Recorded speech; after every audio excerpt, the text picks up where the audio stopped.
Yeah. We back in the building, y'all. Live from the green room. What's up? It's your boy Tone Rock. It's your boy Trey, Elliot. It's your man Joe Fox. Oh, we said boy. He said your man. Yeah, your man. You want to be different. It's your man Tone Rock. It's your man Trey Elliot. It's your man again, Joe Fox. It's your old man, Joe Fox. Yeah. Episode 41. 42. 42. The dating episode was 41. We 42 in. 42 in. We're on the man. Jackie Robinson number. That's a There you powerful go. number. Our Number year 42. anniversary is Woo, it's coming up. it's coming up soon. Is it really? we have to do this. December? I think in December. All right, what are we Yeah. doing for the anniversary? Something. We're gonna we gotta definitely do do something, something. Suited and booted? Something. We're gonna figure it out. Suited and Slow booted? down. Yeah, we're gonna figure something out, but we're gonna make it a party. Yeah. Okay, Yeah, we'll make an event of it as we do most things. Yeah, definitely. I am very excited to have this guest on the show today. Yes, me too. Because I did my research. Uh-oh. I did my research. Uh-oh. I met her There we go. 1990. Wow. Whoa. I was 10. And now I'll Baby. fight you. It might have been like September 26, 27, I want to say, because the episode aired on the 29th. And I know we did a day or two of rehearsal. Right? So I'm going to say I met you like unofficially September 27th, Almost 1990. Almost a year. Wow. About from 10. Where we at? We did a skit 24 years? on SNL. My brother played Luke Campbell and the Two Live Crew. I played the DJ, and Les was the dancer, and we have it right here. Oh. Right. And I remember that was a nice check. I remember getting a nice check mailed to the All right. house, and I thought, I'm on my way. Ladies and gentlemen, Big Les in the building, y'all. Give it Big up. Les. You still like to go by Big Les or Leslie's or just Les? Listen, Leslie? people who know me from the 90s Uh-huh. just call me Big Les. Uh-huh. Everybody else just calls me Les. Okay. Okay. As long as it's spelled right on the check. Okay, it's all there you right. go. There you go. Damn, that's so crazy. I loved doing that show. Yes. And I loved that Yeah. episode. And I saw it like not too long ago. Because now that we got social media, Right. stuff be popping up. People and will I'm find just some like, stuff, yeah. well, thank God a chick was in shape. Right. So wait, 1990, let's whoa. go through everything. Actress, choreographer, dancer, Host. What are we Radio. missing? Radio. Radio personality. personality. Yes. Moving into directing now. Directing, and all really? that Stuff, yes. And you got a Okay, YouTube great. show, right? What's that? A YouTube show. Yeah, I was Yeah. doing a couple of podcasts, especially during the pandemic and stuff. And so after like a year or two, and just like, where's the money at? I can't, Right. you Yeah. know? And so if I ever do a podcast again, all of our money has to be like locked and Right. whatever. Because What- it's a lot of work. What was the reason for the podcast? It was called The Spin Room. Okay. And of course, it was just entertainment based. And Yeah. this time we were doing more stuff with like actors. And sometimes I hate to say B-list, but the people who don't get the love. Right. You right. know, but you've seen them working for like 1,000 years. You Right. know what I mean? And you go, isn't that? And they have a resume that's like a mile long. You know, Right. the people who work on Law and Order all the time, Yeah. whatever. So that was really our focus. And the same thing with the music artists, them coming on. They've had hits before. You didn't know that they wrote like this song and that song Right. and this. So we wanted to make sure that we spotlighted them. So Yeah. I don't think it's a such. I really don't think it's a such thing as a B-list actor. I don't I either. think there's big names like people that are major motion pictures. But if you're working constantly and you can pay your bills Mhm. and you have food in your refrigerator and your kids are going to good schools and what's B-list about that? I It's just something we say that like they're Yeah. not on a Yeah. level of that person, Right. but you're not in Right. competition with that person.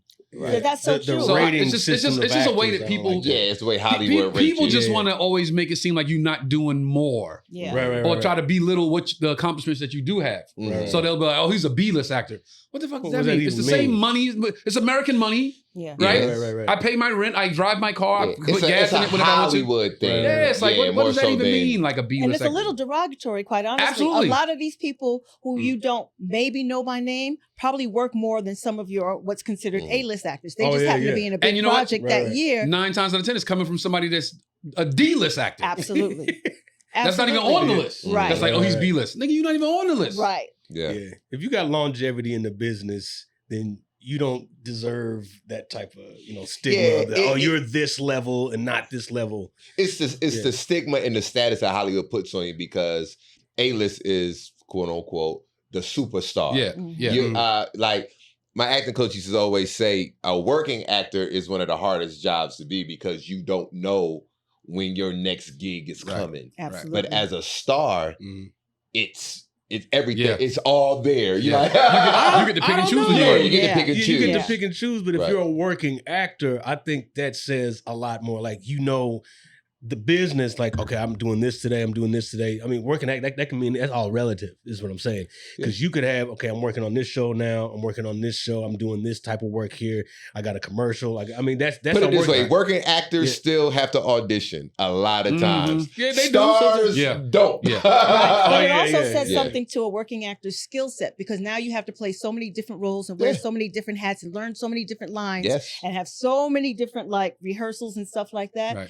Whereas a A-list actor has one project for the next 6 months that they Right. can focus on, right? Yeah. Meanwhile, you Yeah. got to turn it on. You got to be a killer one day. You got to be a lover the next day. You got to be a Right. husband, or you know. Yeah. Wow. So it is harder to be a working actor. It takes more Mhm. skill. Like, you know what I mean? Not skill, Well, but from that just perspective, more, yeah. just like, it's more work. For sure. You No, know what I I asked mean? him what was the reason for the podcast, because this kind of started from just like literally we would do the shows on the weekend, and on Sunday I would pull my phone out and go live on my Instagram and talk about the weekend we had in whatever Right. city, Right. and people just kept tuning in like, oh, I got like 200 people watching this, and just being in the green room like, yo, we had a good time and we made money and one of my boys like, hey man, I think that's a show there, because we started talking about comedy Yeah. in one particular Talking shop. night, and was really like going deep into it about, you know, getting stage time and how you get up and what young comics should do. And one of my boys in Atlanta, like, yo, that's a show, bro. But for real, because there's so many people who want to be comedians and don't know how to get Yeah, in it. And right. you guys are in different cities all the time. So Yeah. when you talk about Idaho or Nebraska or whatever, Lubbock, Texas, or whatever the case is, those people, they feel seen that Yep, you were there, yep. that you come to visit, or Yeah. we're available to come to your city and help put you on the map and make you laugh and feel good and help out the other actors or aspiring comedians when I get there. Yep. you That's know? one of the tricks of my trade, actually. When I go to a city, I read up like a week before about what the major story is in that city. What's the Yeah. number one story on the news in their city? Write a bit about it to start the show. And they're like, oh, wow, like he really fucks with us. Like, Absolutely. yeah, I heard your mayor just did this. And, oh, yo, he really know about it. Mhm. I'm not just a guy coming through to get a check. Absolutely. You know what I'm saying? That's So- that personal interest, Yeah. that human Yeah. connection for sure. I just gave you a gem, up and coming comics. You can steal it because I just gave it to you. But yeah, I try Do to your always do that. I don't do it all the research. time because sometimes it's like a horrible story. But if it's a good story, I can make put a Yeah. comedic twist on it. I'm opening the show just like that. I love that. Yeah. I love when comedians or you guys pay attention to what's happening in the surroundings. You know what I Mhm, mean? Like mhm. whether it's politics or a robbery or whatever it is, because I feel like I can relate, and anything that's relatable is like, all right, I'm a part of the family. Yeah. I was in I'm tapped I was in Pittsburgh one time. This was many years ago. If you're from Pittsburgh and you watch it and you was at the show tonight, leave me a comment. I get to Pittsburgh, I read the number one news story. They thought they had an active shooter on the roof of a building. Mhm. When I land and everybody's like, you heard about the shooter on the building? Yeah. So I'm like, oh, I gotta read about this. I go straight to the hotel news. People are going to work. It's downtown. It's like Mhm. work in the work at financial district. Yeah. And people are running home and running, jump back in their cars, going home like scared to come down the street. Come to find out it was a maintenance man with a hose Oh, wow. spraying the pigeons that were up in like the crevices of the old buildings Oh, wow. because they were pooping on Yeah. people. Yeah. So I get on things like that. I go, let me say something, Pittsburgh. Y'all are a small city, okay? Don't think y'all got big city problems. I'm from Yeah. New York City. That's a big city. We got real big city problems. Right. Y'all thought y'all had a shooter. That's some New York City shit. I was coming to find out y'all had a nigga with a hose on the roof. The whole room like, yo, you heard about that? It was like Yeah. right in. 2 Yeah. seconds in, I'm off and running. That in Yeah, itself that's funny. sounds like an SNL skit or like a Yeah, little color yeah, skit, yeah, right? yeah. Mhm. The guy gets shot. He's like, man, I'm just trying to clean the poop off. Yeah, yeah. Then they In had the SWAT out there hospital. like, It's it's a like, nigga with a hose. Not the SWAT team. It's a nigga That's with a funny. hose, man.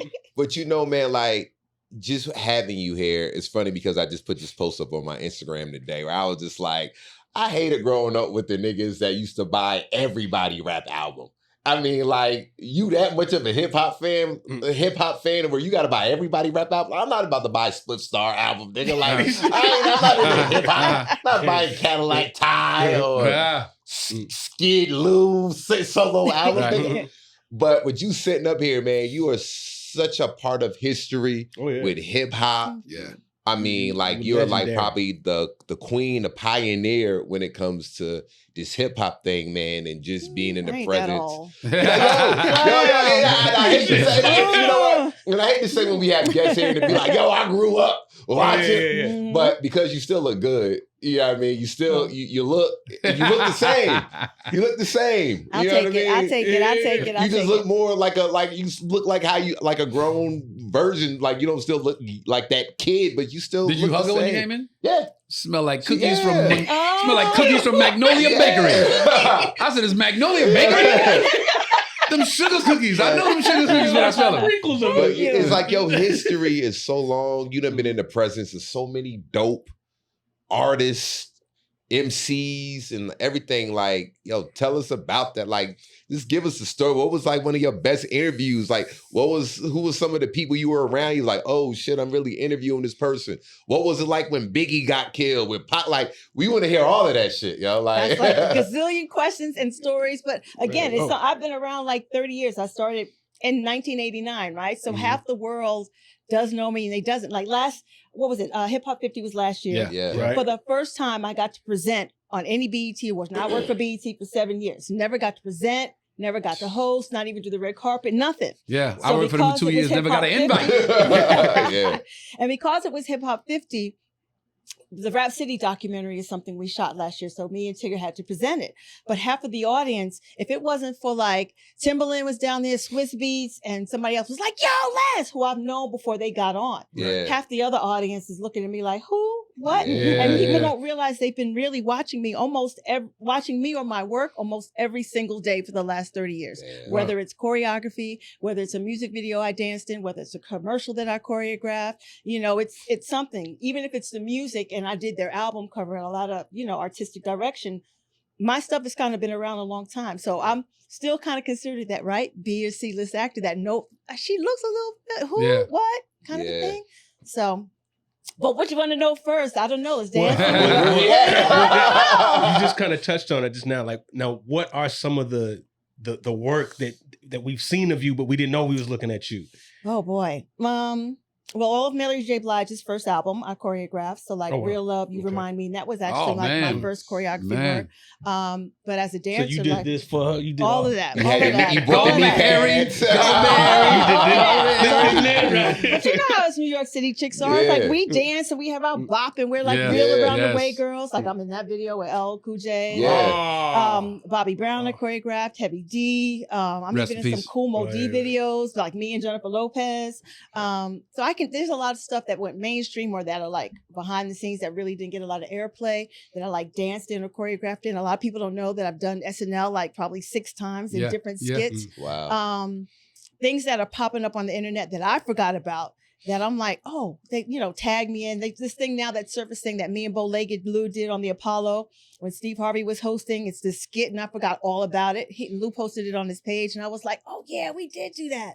Yeah. So I've been in the trenches and I guess I'm like, where's Waldo? I'm that chick who was Right, kind of right, like right, right. everywhere, Yeah. even with Def Comedy Jam. Right. Me, Flex Alexander, like we were dancers on the end of the show. Flex- Josie oh, Harris, who I didn't became know a about fly Flex. girl. And what people only know, like the skit that I did with Martin Lawrence or the skit that I did with Teddy Carpenter with my Right, hand. You with know the what I mean? They hand. remember that. Yeah. But then they're Oh, like, oh, yeah. forgot you used to dance on the show. And that's kind of how that happened. So there's so many things. Wow. And you can't forget. All right, so first we'll go with Michael Jackson. Oh, remember the So time? you dancing and remember the time Mhm. video. Classic. I mean, come on. Didn't they stop TV? Like not stop TV, but it was one of those Yeah, like it's one of the things where world like, premiere View music video. Remember Yeah, they used to it world was- premiere? yeah, View they, like, they video? would stop Martin and play it. Yeah. It was when Interrupted. MTV, it was an event when like Yeah. a new music video Dropping premiere at 8 was. o'clock tonight. Yes. Absolutely. And that happened. I just finished telling this story because I did a panel the other day.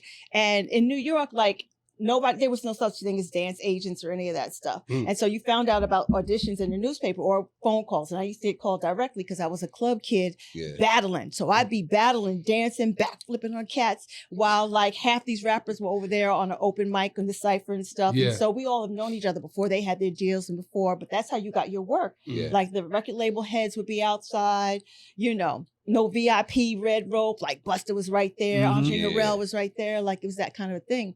So it came through the pipeline like there was an audition happening, and I'm like broke as hell. And I'm like, Ma, I gotta get to LA. I'm telling you, I can book this job. She's like, God damn this dancing. Parents don't really understand it. Yeah. And for me, what a lot of people don't know is I was an NCAA gymnast on full scholarship in the whole bit. So, you know, to Where'd you go go to from school? that. Where'd you go to school? Springfield College, Okay. Massachusetts. Okay. But I got like a scholarship to Penn State, Cortland State, like every Mhm. Division 1 and Division 2. And so she gave me the money to go. We got to LA and there was like maybe 15 of us from New York, guys and girls, the Mop Top crew, everybody who went. And John Singleton was like, oh my God, the New York City crew was here. And so even though Fatima was choreographing, she didn't have the final say. Mhm. So Right. we auditioned, we all make the cut. And what John did, rest in peace, John Singleton, is like, he gave us per diem. He found budget to put people in like hotels and stuff. Like, Yeah. he's like, oh, everybody came out? Oh, bet. And now this was the time, obviously, we wish you had cameras because Magic Johnson had half the NBA on the set. Mhm. Iman had all the supermodels on the set. John had just finished doing Boys in the Hood, so all rappers and Ice Cube and everybody was on Yeah. the set. Wow. And and Michael was dope. So we didn't get to really rehearse with Michael. We rehearsed for 2 weeks at Universal Studios, which is a whole other thing, right? That you actually get to be on the lot for your Yeah. first big video. Your name's on the door. You've got a garment bag. Like, what? Security's not ushering me off. Like, I'm really Yeah. supposed to be here. But Michael comes in 2 days before we actually have to shoot. And his 5, 6, 7, 8 doesn't look like ours. Like ours was cute. Hey, Michael was like, ha, oh, ha, ah, bah, bah, bah. Like his was on some next level. Damn. And we're like, oh shit, shoot, It's we got real. work to do. Like, we got to fix it to match his. Wow. And then we had to sign, like, of course, a whole Bible of like, don't look at him, don't talk to him, don't ask about Really? bubbles, like all kinds Don't of. ask You know about what I'm saying? bubbles. Like, really. But Michael always hung out with us, as most artists do. They always hang out with the dancers because Right. we'll be in a corner just battling and Mhm. moving and stuff. Uh-huh. Where all the drama's at over there with them. Mhm. Somebody wants money from them, somebody's calling them, and Michael literally was like, "Yeah, fuck that, man. Let's do," you know. He Yeah. was doing all kinds of things. And his voice was still that high, or did he It come was down? no, it was still that high. Him and Janet have this kind of public voice. The public. When Yeah. you're with them privately, it's a completely different thing. But you know. they didn't want to. yeah, but Wow. he was reveal the lower cursing. He voice. was, you know what I mean? And Yeah. you're just like, but you forget that these people are human Mhm. and that they actually knew we were, which is crazy. Mhm. Prince knew who we were.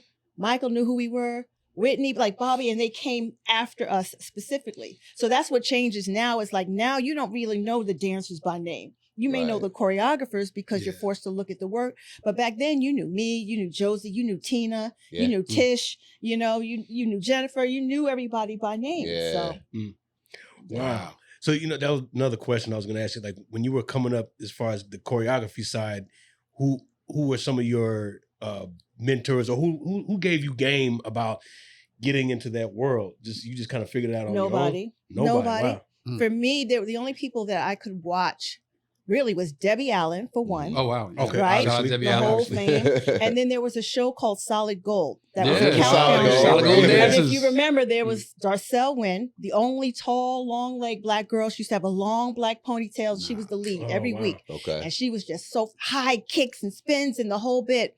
And I'd be like, oh my God, wrap a towel around my head, trying to act like her, because she was serving it up and she was sexy, but she was giving you cartwheels and backflips and everything. And I was like, oh, that's me. Because otherwise I didn't have anyone else to look at. Yeah. So really, when I got to college, I was on a 5-year scholarship. Excuse me, this lipstick is killing me. And I opted out my 5th year. I was in sports medicine and I could have gotten my master's in 5, but you can only compete for 4 years. But I'm in my dorm watching Janet and Jodie Watley and Paula Abdul and learning choreography in the dorm room. And I'm like, that's what I'm going to do. Like, I'm itching. I can't even, like, I got to go. Yeah. And mom was like, where do you think you're going? Like, Better you finish got school. you got another semester, like, Yeah. you know. And I'm like, mm-mm. And she's like, well, you got 6 months to get it together. And every audition that I had when I got out of college, I booked. And within 5 months, I was on the Keith Sweat tour with Bobby D, with So Keith Sweat and who? Johnny Gill, BBD. It was a triple threat tour. Oh, I Mhm. remember that tour. Yeah. I remember that And I tour. was working. I was working in like a sports facility, training people for the marathon. You know, whenever you see people hooked up to tubes Yeah. and doing all the Yeah. physiological Mm. testing. And I didn't know I could take a leave of absence. And so they were like, okay, well, we can give you 90 days, whatever cases. And went on that tour. Keith Sweat broke his foot on that tour. So I'm like, oh my God, what am I going to do? He's going to end the tour. But he didn't. Yeah. And from that tour, all the rest of the jobs kind of happened with like, Guy would see us on tour, and next thing you know, they'd be by the dressing room, Teddy and Damien, like, I need you to dance on tour. Wow. Same thing happened with like Heavy D. I need you, you Yeah. know. And that tour for me, Heavy D, was really special because it was always Heavy D and the boys. And when Troy died, Yeah. Hev was like, I'm giving this fell up. off the like, fell off the roof, right? yeah, he passed away. And Hev was like, there's no way I can go back out on tour. And I remember like it was yesterday. We were at Madison Square Garden performing with Guy, and Hev came back and was like, I need you girls to dance for me. He's like, this is the only way I could do it, because he never thought about having girls. Yeah. And so that's how that happened with, you know, so it was one right after the other. Thank God. I never had to go back to a 9 to 5. And it's been like, Did you ever have to do any of the Ooh, videos? I hear that. Like Heavy D's videos? yeah, I'm in Black Coffee, no sugar, no No cream. cream. Okay, yeah. no- I'm going back and watching all Yeah, that. yeah. I miss Now That We Found Love. I was on the set for Is It Good to You? But I was like talking and kind of helping with the staging, so I wasn't really in that. But, Yeah. mhm. That's so dope. That's so dope. Now y'all jump in. No. Because Yeah. I just like, wait, I'm going to address something you said go earlier. ahead. Because you said you was in the club battling and the rappers was over here and the Andre Hill was over here. And I was telling you that when Makai was on, and you were like, before Makai even got here, you was like, do you know him? And I said, well, we know each other because like all the New York cats that was getting it kind of traveled in the same. Yeah. So if I didn't know him, I saw him around. I was like, yo, what up, man? Like I knew that's that actor dude. Yeah. And he was Yeah. like, yo, that's that comedian dude. Right. And we was like, oh, that's that dancer girl. Well, didn't know, but we all was in that same we kind know of you in the in that business some bubble. kind You know of what I'm way, saying? Yeah. But we all hung out at the Uptown Comedy Club. Uptown Comedy Club, We were there. right. I was there every week, Yeah. so I've known all of y'all and seen Right. JB Smooth, Yes, like yes. everybody, Bill Bellamy, like all Tracy you guys. when he had the Tracy when he was heavy, he had the propeller. I got pictures of Yeah, I him like remember that. Yeah. He did You the know. Apollo like that. Yeah, so Jimmy we were- Mack, Yep, all them. Wow. Yeah. all of them. Yeah. We were all in there, starving, hungry, creative, but Yeah, doing man. our thing. And artists were doing their thing, and it was just. And it's it not a was magic. coincidence that the majority of all those people made it. Yeah. I You know remember we what would I be in mean? there in Uptown and like you say, like Hev would pull up with his crew Yeah. to watch the show and all the comics like, yo, that's fucking Heavy D. He was like, yo, these dudes are mad funny. Yeah. And like Aaron Hall pulled up one time in a Porsche 911.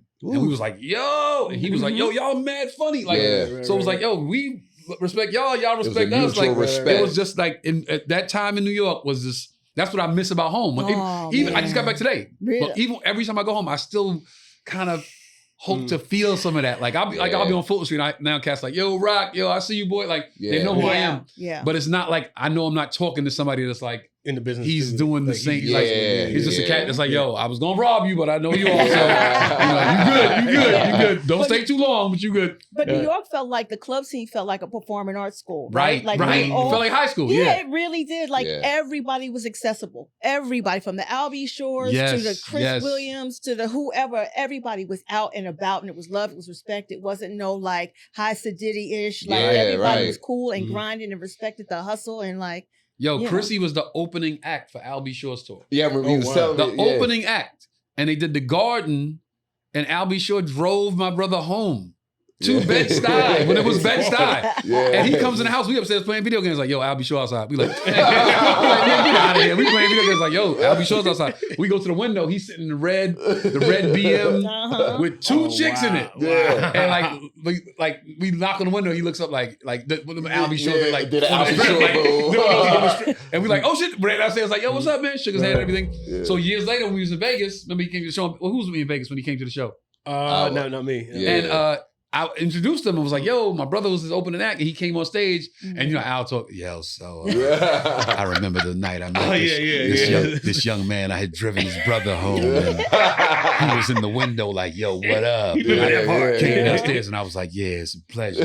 I was like, man, you didn't sound like that, nigga. Yeah, You sound like that. right. Falsetto. But yeah, it was like, Don't that, talk again, that. everybody was Real connected, voice. man. It was like a vibe. New York Dope. was definitely like high school. Sure. Yeah. For So, sure. so how did Living Single come about with you being dancing for the opening credits of Living Single? It's And so- if y'all don't know, that's her. That's Les. On my left, and my right, Yeah. stay true. Yeah. That's right. We know it. It's so crazy that 30 years later, you don't understand how many people have remade that video, like in their own way. I have a whole folder on Instagram and get tagged on, which is crazy. But Otis Salih, for those of you who don't know, is a directographer. He used to work really close with Spike Lee. So when you see School Days, like Good and Bad Hair, or I Don't Want to Be Alone Tonight, he choreographed and directed all of that. And he had done Malcolm X. There was a Lindy Hop scene. And I had just gotten off a tour with Bobby Brown and went to one of their rehearsals. Lorianne Gibson actually was working with Otis at that time. And so she introduced me to him, but it was too late for me to get in because they were already in rehearsals and stuff. And I love Lindy Hop. Like that would be that's my dance favorite. Lo and behold, again, I didn't know that Otis knew me or knew my work. I get a phone call like probably 3 months later. He's like, Les, it's Otis Salih. And I'm like, stop lying. You know, it's one of those like, really? Yeah. He's like, no, for real. Listen, I have this idea. They haven't hired me yet, but I'm going to shoot proof of concept and then I'm going to pitch it. But only you can do it.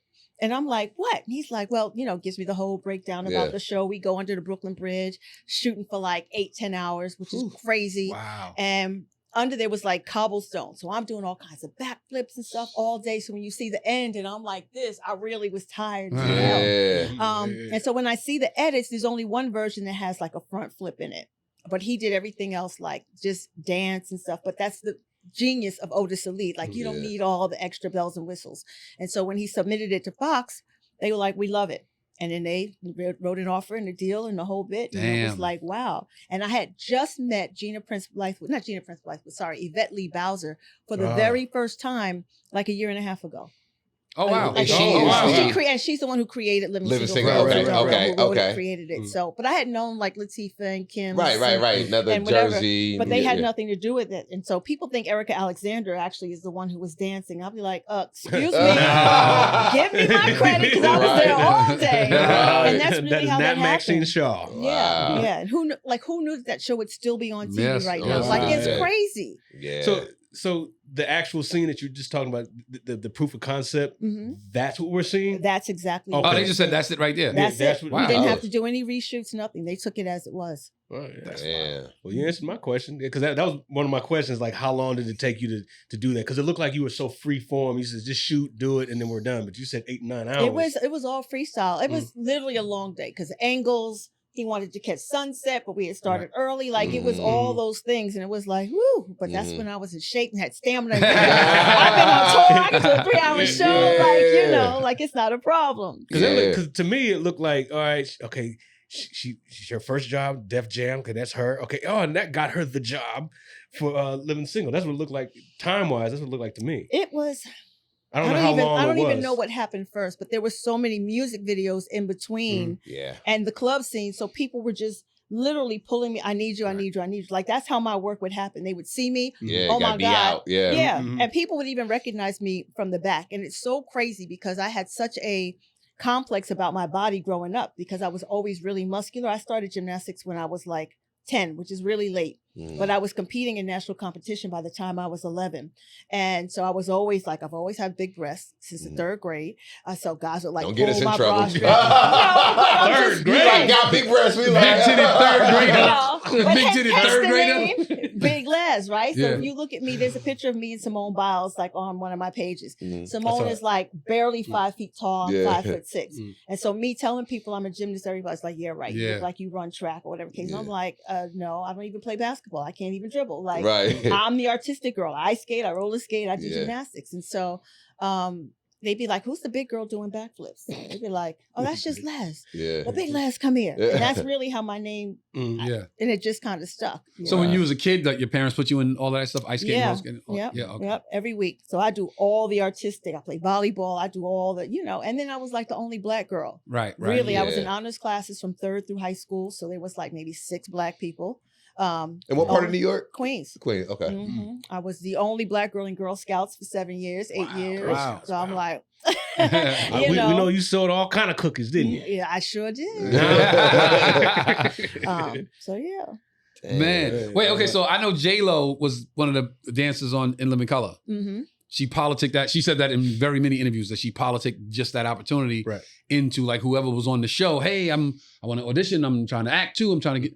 So is that how you got into other things? Like everybody knew you was a dancer, but it was like you was always around. So here comes Rap City, here comes directing, here's some choreography. It really is like that. And you got to get Flex Alexander to tell you about the Living Color audition. Okay. Because he was one of the people who was there, and he's like, there's no reason why I shouldn't have gotten it. So you auditioned. So you did audition for Living Color. They did a whole big publicity audition. And with Rosie Perez, you got to get her to tell a story too, because it's like, first of all, tell us the story. Yeah, we want to hear it out of your mouth. Rosie Flex, we need you over here and tell the story, your version. Well, let's just say Jennifer and Josie already knew that they had the job before the audition. Right. So they were just coming forward to show face. And so they picked their girl. Right. And me and Josie were dance partners, but she never said anything to me, which I get, I understand. But I'm out there busting my behind, doing backflips at Channel 5 News, Channel 7 News, interviewing me the whole bit. Flex and I think it was Stretch from the Mop Top crew were like running the auditions and everything like that. And they were just like, well, what are you kidding? She said, and they were just like, nah, we don't want her. And Rosie had pulled me to the side and was like, well, can you lose 10 pounds? I'm like, and at that time, Jennifer was bigger than me. I'm like, what are you talking about? Because you remember, she was a really thick girl. I just was really muscular, and I had like 8% body fat at the time. And I was like, what, are you kidding me? But they were like, yeah, no, thanks. And I was like, wow. So it was devastating for me. Wow. But the job for like Rap City happened because Madeline Woods had her show video LP. Girl, you got the goods like Madeline Woods. There you go. Tribe Called Quest, if you don't know. And then she had me come on, be a guest on her show. So I actually performed on her show, choreographed a piece, did a bunch of flips, sat on the couch, got to talk to her. The producers from upstairs was like, well, damn, you know everybody. You've worked with everybody. I've been on tour with everybody. And then you have that personal relationship, right? You get to see people without their wig and their lashes and you're around their family, right? You know all the secrets and all that stuff. And so they were like, but you've been in hip hop a minute. How would you like to host Rap City or audition for the show? So I auditioned for the show like a gazillion times because the people upstairs were just like, yeah, well, no. One, she's a girl. Of course, the men upstairs, I didn't like make their penis hard. I wasn't their type. And that was the era of light skin, long hair, mulatto kind of thing. And thank God for Keith Paschal and Sunita Brooks and Eric Watson. Like, they were like, no, I'm telling you, she is hip hop. So they finally gave me an opportunity to do spring break in, I think it was Daytona Beach, me and Prince Dejour. And all of the artists, a lot of the artists that I had danced with were there, or the label heads were there, and everybody, because they knew me, I got all the interviews. And then they were like, all right, bet, let's give her a try. So they gave me a year contract, and then all the labels kept requesting me, and then I was there like 7-8 years. Wow. So what's the audition process like? You said they brought you for audition, just mock interviews or? Yeah, just mock interviews. Actually, it was me and Kenny Burns. Kenny Burns audition. So we would interview each other, or we would we would pitch to the camera, or we would talk about a music video, or they would give us like a mock scenario, kind of a thing. And they were like, well, you do well on camera, so let's go. But I had great producers, because you know how you fall into like crutch words or habits of saying things, or you're not listening, or you're so focused on the cards and you're not like paying attention to the conversation. So I have really good producers who helped like me grow and evolve as I started to do the show. And then radio happened, because when somebody goes on vacation, whether it's Seacrest or Steve Harvey, whoever, they have somebody fill in. Wendy Williams got suspended at Hot 97 in New York. So they had me come in and sit in for her for, I think it was just a week. And then she came back, and then they offered me weekends. And then they were like, well, we really want you to join Dr. Dre and Ed Lover from Yo MTV Raps on the morning show. So I did that for a couple of months. And then I had to go out to LA, and they were like, well, Big Boy from the morning show was looking for a co-host. Why don't you go sit in with him? So I did that. They offered me a job. So then I was on that show for a little less than a year, until that was Power 106, but 92.3 The Beat wanted someone for middays. And I hadn't finalized my contract over at Power. And they were hemming and hawing and all trying to change the format, or not the format, but programming. So when they made me an offer, I was able to kind of dip over. And then I was over at The Beat which is a legendary Los Angeles hip hop station, for a couple of years doing middays. And so then it just kind of kept evolving. Like I got a job over at Sirius XM. So I went back to New York and was there.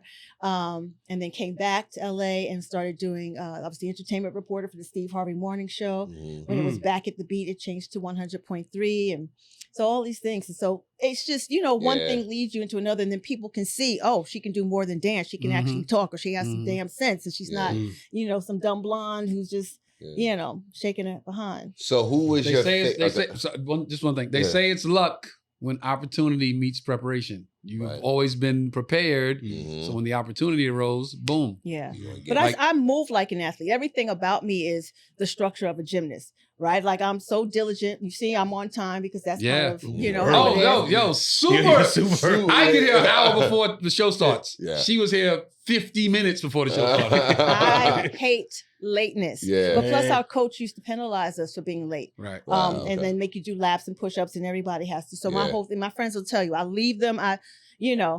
but I also always do the work too. So I'm kind of an overachiever in that sense. Mhm. So I'm always prepared or over-prepared. You stay ready, you ain't got to get My ready, coach used right? to say, I used to come in, we play basketball. I would come in sometimes and take the basketball rack and just like pour it over, like knock all the balls on the floor, and wherever they would roll, just grab it and shoot from there. Like that was my little practice before everybody came in. But then all my other teammates would come in and just start knocking the balls around and start shooting from everywhere. So now we're not lined up. We're not in the layup line. And my coach calls me over one time like, hey, Rock, you see when you come in and you bullshit, everybody else bullshits too? Speed of the leader, speed of the pack. Ooh. Right. And I was like, oh shit. Speed of the leader, speed of the pack. So when I That's come in and I'm like in the Yeah. line, ready for the late line, they just start lining up behind me. Like, oh shit, like he was right. Like he knew, like, yo, they following what the fuck you doing, bro. Yeah. You know Right. what I'm Yeah. saying? I always remember I that. think when you're an athlete too, you're built different. Your mentality about how you do things and the structure of your life is completely different. So I think also that's a contribution to why I guess I was a standout too. But you're also in this trenches of dancers who, as they say, or try to, hold over your head, come a dime a dozen. So if you're not the best in the room, Yep. Man. and again, I came from the era of, well, you don't look the part. Yeah, but I'm better than the rest of them. So if you're looking for dancers, then you might want to check for me. So what was one of your most memorable interviews you did on Rap City? Oh, I've done so many. I know. Like, or your favorite, or it's crazy because there was some that were real nervous, like in Nickerson Gardens, which is like the projects of LA, where it's like City of God, where 8-year-olds are like packing and looking at you like, what are you doing here? We've done some stuff in Jamaica, where like the whole city of, Montego Bay or, was showing us love. And we were there with like Capleton and Bougie Bonton and Patra and everybody. Like it was really dope because you don't think that the show gets that far. Right. Yeah. My favorite shows, I love doing interviews with like the old school cats. And I hate to say the true school cats. Yeah. The Ice-T's, the EPMD, the DJ Premiers, because they are like, as KRS One says, edutainment. They educate you and they entertain you and they have stories to tell. And so they're not like, yeah, you know what I'm saying? We just keep it real, you know what I'm saying? Because I got a lot of that too. I love Mobb Deep, but that's how they were when they first came out. Yeah, you know what I'm saying? We just keep it real. And you're like, shoot me now. You know what I'm saying? I have fun with like Dub C was the first person to like pop my lowrider cherry, right? We're going through the hood. And I'm like, yo, I'm a lowrider. Me and Razzcazz in the helicopter, like Rap City. People don't even remember Rap City before Rap City the Basement, right? That's a whole other era. I remember when Chris Tigger came Thomas. Oh yeah, Right. Who got me, like he was one of the people who, he was my mentor, but we used to do a lot of shows together in DC when I started. I never knew he was a stand-up for the longest time. Oh, yeah, Well, I mean, I know He now, man but in back DC. then, He was a man in DC. back then, I never knew that. Yeah. Wow. So we got to give love to the original, like Chris Thomas, the mayor was the first, and then it was Prime. Then it was Prince Dejour, who also did Teen Summit. Right. And he ushered me in. And then I brought in Joe Claire. And then Cleezy. we brought in Shout out Cleezy. Yes, Cleezy. And then we brought in Tigger. And then that's when they started doing like 106 in Park. Yeah. Stephen Hill came over from MTV. That's when they're like, well, we're going to get rid of Rap City. We're just going to do the Basement, which is this whole other thing. And if you remember when the Basement started, Tigger had this big cheetah chester Yeah, I remember. coming down. His mom was upstairs. Or what Yeah, is happening? Yeah, But our era of the show, we got to go to everybody's house. We were in Chicago. We were at like in Houston with Scarface and them. Yeah. We'd be everywhere hip hop was. And the difference between Yo MTV Raps and Rap City is that Yo MTV Raps only really aired stuff or had interviews with people who were like top 10 on Billboard. Right. Rap City was in the trenches and you didn't know who 3 6 Mafia was unless you were like in St. Louis or, Detroit or wherever these artists were at. Right. And so we kind of brought that to you first. And so I've had so many great shows and great moments and scary moments, the shootouts. But when you're from New York too, you're like, oh, okay, so now you step on your body and you just keep it moving. I was kind You of just tailor-made freeze for like that. you be dancing in the jam. Yeah. Wait, you good? Okay, like I said. So how many times did you interview Biggie? Did you once or twice? I've probably interviewed Big like probably three or four different times. I know we had done Freaknik together. And you'll see I'm in like, it was Atlanta Freaknik. So I remember I was in this beige hat or something. I did one at his house. You'll see us on this, I think a green couch, a green leather couch. I'm in this blue jersey dress, but he was always around. Like they were always around. Right. So at the parties and stuff. And so there were so many sound bites or interviews in the corner and stuff that we had. I did a whole show, I remember, with Tupac, but the audio was so bad that we couldn't even use it. So it never aired. Wow. Did you realize you were in the presence of like, at that time, like, you know, like Absolutely. like two legends, you know, God forbid, you didn't know, what was going to happen to them at that time. But did you just realize, just interview him at the time, like, oh, this dude is really special, or Pac is really special? Well, like, you know how New York is. Yeah. New York is like the Apollo all the time. Either you are hot or you're not. So if you're in the club and your shit is rocking, like, and you could just feel that kinetic energy from somebody who's got it. That it factor feels different when you're in the room with somebody. Right. And he had it, like he really did. But he was so cool and so laid back. But you know how people turn on and turn off? And then you can see the magic just come to life. And I guess I could say the same thing. Like, I'm just regular now, but you get me on stage dancing. Yeah. That's your And, element. you know, Yeah. just like Beyonce, right? She's all cute and demure, and then she Yeah. comes out, she's Sasha Fierce. You know, it's a whole Yeah. other thing. So Yeah. you could feel it, even like with Tupac. And the thing about Tupac, which is so disheartening for me, is that people know how smart he is, but he's really, really, really, really, really smart. And he's really, really, really funny. And I don't know if he felt like because he was a shorter guy or because he was a pretty boy that he had to prove himself to other people and just kind of buck up and stuff all the time.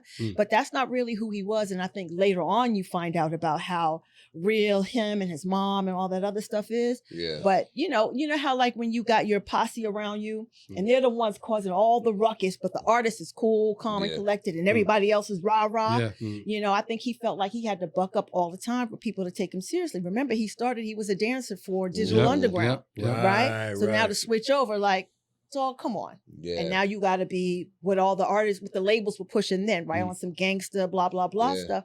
And so he felt like he had to transform, you know? That's funny. Me and my brothers, this was like a while ago. We were talking about like rap and hip hop and everybody and people that are gone. And my brother said, I think Pac might have had the small man complex. Yeah. Like the little Napoleon, dude. like the Yeah, Napoleon. because all his bodyguards was crazy big, and like they were, like you said, they were ferocious. They come in the room and everybody's like, "Oh," and he never really had that. Like if he walked in here, you wouldn't be like, "Yo," you know what I'm saying? So I think that was like, kind of was one of the things that made him turn it up a little bit past the knob sometimes. You know what I'm saying? Past He got in his own way. the point of no return. You know what I mean? Yeah, it was a point to where he started believing his A own big dude hype could just be and like, who "Yo, he listen, was. man, go ahead with that." You know what I'm saying? Right, Like my size will say enough. Like, Right. a smaller guy always, like my man Ost with us in DC sometime. Oh yeah. Get drunk. Yo, fuck everybody. Bro, what we doing? What we doing? Right. What's all that for, bro? Because And all they gonna do is say Tony Rock did something. Yeah, exactly. You gonna hit somebody like Tony Rock hit me. Why you wanna get me in He trouble? was there. Yeah, but we've seen what happens to people who come from nothing, right? You've seen a lot of artists who, when they blow up, they change and you don't even recognize them until they lose it all again. Yeah. Then they get back to being themselves and pray for the Right. second time around. I used to watch Behind the Music on VH1 all the time. Oh, I right? love that show. Yeah. Remember, everybody loses their money. They become drug addicts. They can't sell another record, and then somehow they get a second opportunity, and redemption happens. You know, but to see that change of like the ego becoming that monster. Right. I've been around it a long time, from guys who went from the cypher to selling millions of records, and they barely, thank God they speak to me, but you watch them, they move different or they're nasty to other people, and it's just like disgusting to watch.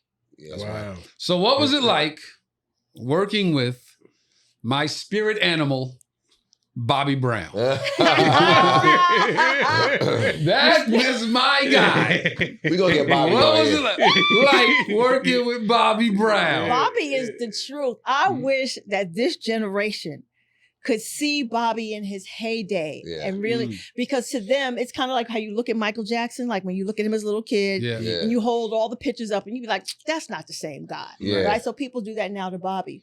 Bobby is the truth. He would show up to rehearsals late but he'd have that choreography down in the next 30 minutes. Like you can't even front. You know what I'm saying? Yeah. I felt bad for Bobby because he was surrounded by, as you would say, vultures. Mhm. Everybody had their hand out all the time. And Yeah. remember, I caught Bobby probably when he was in his 20s. So imagine him when he started when he was 13 or 12 or however it was when she started. How many people have been after them all the time? And to be surrounded by so much death. I'm just thank God that my friend is still alive. Yeah, you know? yeah, And he's yeah. had health complications. I think he had a Stroke. a stroke or a heart attack, something. something. Yeah, you know, and I'm just glad that he's still around and he's doing it. But as far as talent goes, there's a lot of people who can't even see Bobby Brown. I'm telling you right now, he is the truth. I'm trying to Yeah. tell you. And that's why your Ushers and your Chris Brown.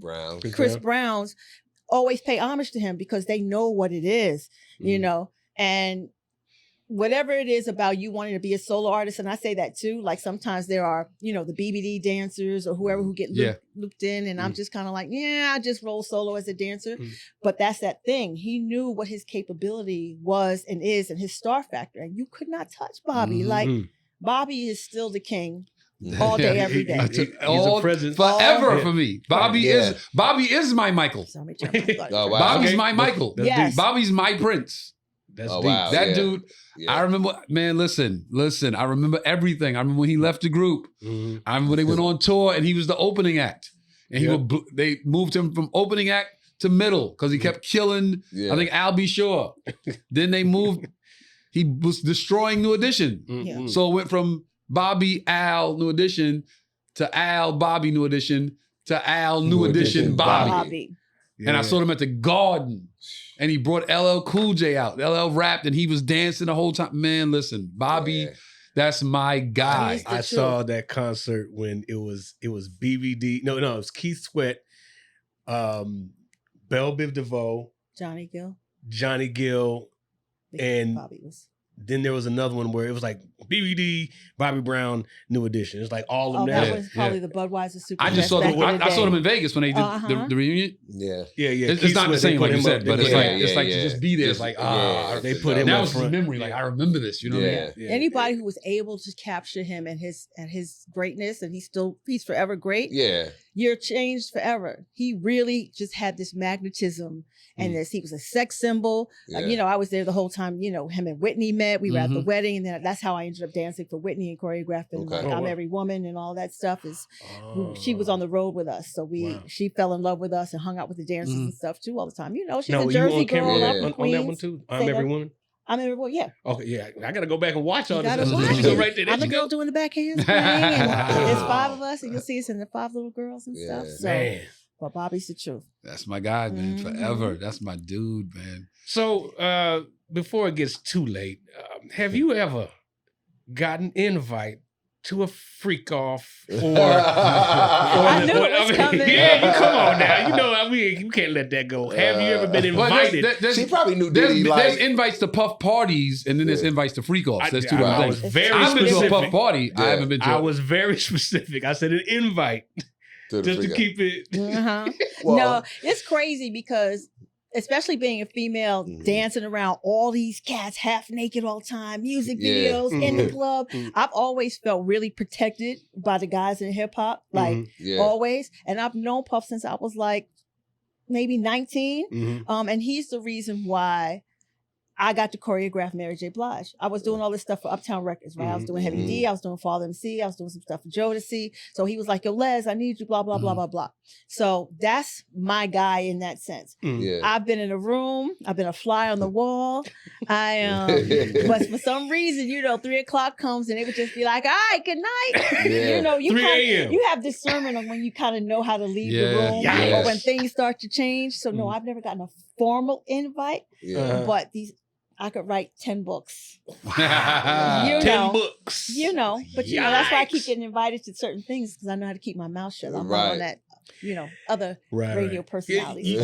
You mentioned Freaknik. I remember, like, I never been to Freaknik, but that was like the biggest thing. I had no idea. And you got to watch the documentary too. Yeah, that's what I was about to talk about. Like, there's so many people that, in my generation, that was in college. Yo, you going to Freaknik? Yeah, and then like I've seen 2 tapes One, I was heartbroken, and I was like, "What are you doing? I like this girl."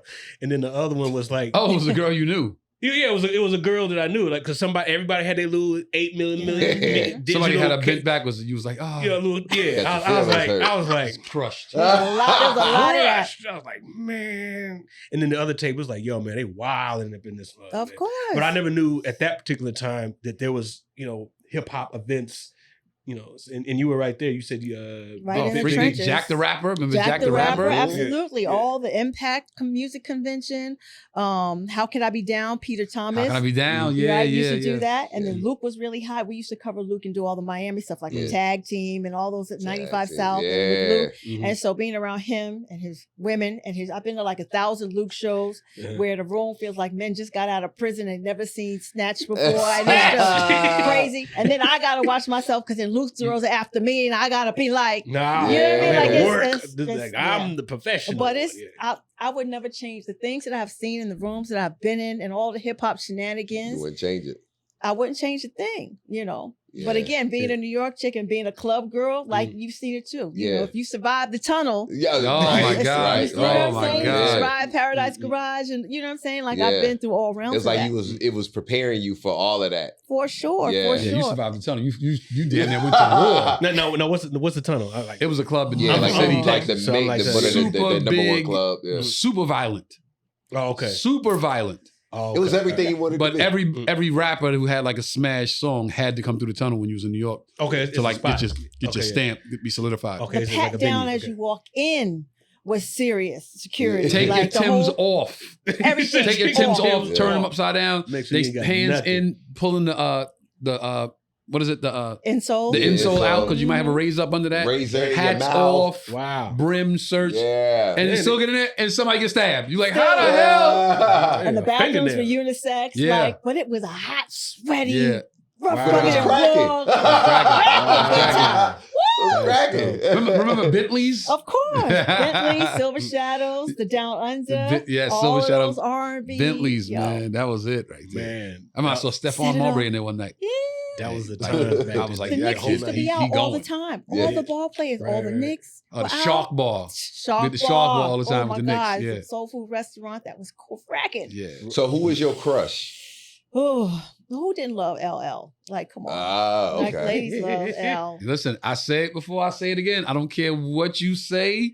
Any man that loves hip hop, there was a time in your life when LL was your favorite rapper. For Yeah. sure. If you say no, you're lying. Yeah. Right. Because LL was everybody's favorite rapper at some point. In some point in Men his and women. in his career. Yeah. Some you might have been early on with Yeah. Bad. You might have been later on with Mama Said Knock You Out. Mine was At Mama some Said Knock point, you was Out, like, yo, Round the that's Way my Girl. favorite dude. Yeah. Even when he put out I Need Love and y'all are like, what, he went R&B? Okay, that's kind of, because now you can roll up on a girl in the Yeah. club and be like, come on, shorty, let's get it. Start licking your lips all the damn time. Mhm. Yeah, LL was that dude, man. Around the Way Girl. Like my introduction to LL as early as I can remember was Mama Said Knock You Out, Around the Way. I remember buying the single, Yeah. the one single, cost like we were Yeah, saying, yeah, cost yeah. you 99 cents. It got the sleeve. Mhm. And it have Around the Way Girl, and then maybe on the back the instrumental. Yeah, of it, yeah, you know what I yeah, mean? yeah. You would rock Around out the to Way that. Girl was, I think, my first major video I had, because I used to dance for house music artists. Okay. You know, house music was like it. Come And I'm on, more of I a still house love dancer house than I music. have a hip hop dancer. Yeah. And if you remember Jay Williams, he had a song called Sweat. I'm gonna sweat, sweat, sweat. If you're from New York, you kind of know that Mhm. record. And so we did all the house clubs. That would be like sometimes 2 and 3 shows a night. So we go to like Zanzibar at like 2 a.m, which is in New Jersey. Yeah. Come back, do the Sound Factory, then go back out to Jersey to do Club 88. Club Like it was 88? just- Damn. My stepbrother was a security guard at Club 88. Mhm. And Bob, you know, that's where Bob used Yeah. to do his. Yeah. Well, Yeah. But house music was the bomb then. So, and everybody was out. Everybody was out. I love Jersey because you see a lot of people when it comes to house music, they always think of Chicago. Mhm. Right. But I tell people all the time, yo, I grew up on house music too. Mhm. Like, can you feel it? Can you feel it?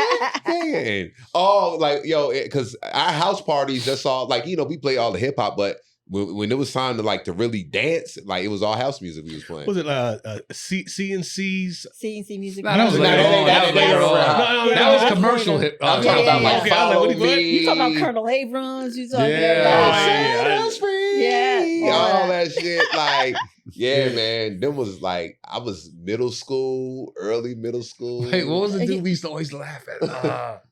MC Brain. Sylvester. Oh yeah. Yo, what did he Can he be rockin' me? he had a lot of songs. When we saw what he looked like, me and my brothers, we kids. Yeah. We kids now. We like, yo, that dude. Yeah. So we were like, next day we outside, like, yo, you look like Sylvester. You big Sylvester looking. Like, that was our joke. Man, oh man. So, wait. What part of Queens? Jackson Heights. Jackson East Heights. Elmhurst. Okay. I grew up I'm from East Elmhurst originally. With Kid and Play, DJ Wiz, Herbie Lovebug. Like my sister, they're like 4 years older than me, so they're my sister's age. But DJ Wiz and me and Positive K graduated high school together. Okay. Wow. So we all have Positive known K. each other since I was like 10, 11, 12. Yeah. We used to play handball on the courts at 127 Park. PS 127. Yeah. You know how that I goes. used to work at East Elmhurst Hospital. Did you? On Queens Boulevard, yeah. Oh my What, God. dude, what? I went to Forest Hills, Uh-huh. and my I went mother to worked. Newtown. Wow. Yeah, That's crazy. we used to crack y'all in basketball, Uh-huh. and we went to we would walk to the White Castle right there on Queens Boulevard every day. Uh-huh. My mother worked on Queens Boulevard at a facility for children, mentally disabled children, Mm-hmm. and that summer I got out of school, and she was like, "You getting a job somewhere?" And I was trying to find a job, couldn't find a job, and she took me to East Elmhurst and was like, "He'll volunteer for the summer." So I volunteered Oh, it was a volunteer. in the hospital for a whole summer. They had me filling up those racks, like they take somebody in the surgery and they have like a whole like rack of like Like just equipment? facilities, like Yeah. things they need. Yeah, Right. and I used to have to like replace them Mhm. and then put them in storage for the doctors. They would just come and grab them when they take somebody to surgery. Yeah. And one time it was late. I was just trying to go home, so I was like, man, whatever. I just started putting stuff anywhere. Came in the next day, dude was like, yo, come in, man. When they grab these things, take them into the room, It's they're like, trying to save somebody's life. Right. If they go to the top shelf and something down here, that right there, that little like it's not here, that 1 it's second. here, Yeah. It can mean a difference. done. And I was like, oh, what the fuck? Like I was so callous, like to just be like, I gotta go. Like, and Yeah. after that day, I was like, yo, we need 10 of these. Like the next person that got hired, yo, we gotta have 10 here, Right. 5 here. Listen, look what I'm saying, man. You fuck this up, well, it ain't on me. Like speed of the league, Yeah. speed of the pack. You know what How I'm saying? long did it I'm take like- for them to figure that out? Look, we've been losing patience left and right. What is going on? And Yeah. so you Now, East I'm sure Elmhurst. you felt a way when you heard during COVID that all the bodies were at that hospital, right? Yes, Mhm. yes. That's yes, what people yes. know on the news, that Elmhurst Hospital. Yeah, they were was the stacking one. bodies up. Oh, somewhere. wow. man. Stacks of Okay. bodies. Yikes. So one of the things I was going to ask you, to me, you're the standout dancer. Is there anyone else that you were coming up with that's still dancing today, like maybe on your level, like that we would know? Or Oh, as a dancer who's really Teddy Riley's daughter, Taja Riley, is really dope. Oh yeah. Oh, wow. She's killing the game. She's also a huge advocate because dancers are still fighting to get pay, to get health insurance, to Oh, get really? retainers, because we didn't have agents. And so even with Mhm. the agencies, I realized I still made more money than some of the dancers now. Mhm. And that's because I was, thank God, able to name my price and add a zero and move the comma over and was Yeah. smart enough in that sense. And some of them still to this day are not making a whole lot of money or the money that they should be making. Mhm. And now with the music industry changing the way that it has, right? Nobody's selling records anymore. So that's why the price of tickets for concerts is so high. And so now everybody's got dancers because now you have to validate the price of the show. Right. So until like Victoria Monet or Missy said thank you to my dancers, nobody ever give the dancers any credit or any love. So other than Taja Riley, it's mostly the choreographers that Sean Bankhead, everybody's checking for, who was a dope dancer. Paris Goebel, who does like Rihanna's Fenty fashion show. She's so incredible. And she's a thicker girl than I was.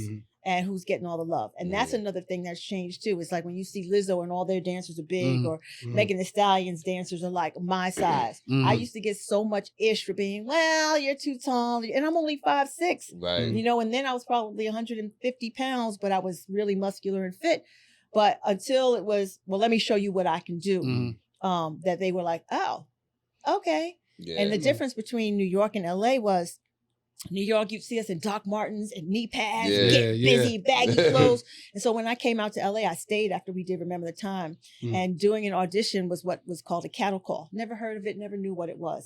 And I'm in Tim's, you know, some shorts or whatever, hat to the back, ready to get busy. They're in fishnets, and heels, and leotards, and dressed out. And I'm like, but then they don't even give you a chance to audition. They're like, you stay. Thank you. Wow. Thank you. Just You off the said, look. and I would never, and I'm like, I could dance circles around these chicks, but I didn't look the part. They all Right. had the curly hair and Right. giving you all of this. I was like, I'm going back to New York. This is Yeah. Well, you said Missy said thanks to my dancers. Missy would be the one to really give For the shine a sure. light because every one of her videos was like, Oh yeah. wow. Yeah. Fire. But a Yeah. lot of times they don't say anything. You know Mhm. what I'm saying? Janet may have said something, but at the BET Awards again, Victoria Monet gave a whole speech. Thank you to Sean Bankhead and to her dancers, because without them and the visuals of No that show. song, and especially we came up in the music era of where the visuals drove the music, right? The video. Absolutely. Yeah. The videos really were the reason why people were like checking for these songs or these artists to begin Mhm. with. Now you can barely catch a video unless you go to Revolt or YouTube or Right. something Yeah. like You that. don't even know the video. And you know, came it's out. kind of still like that because when I listen to a lot of music on YouTube. I'll plug my phone into my car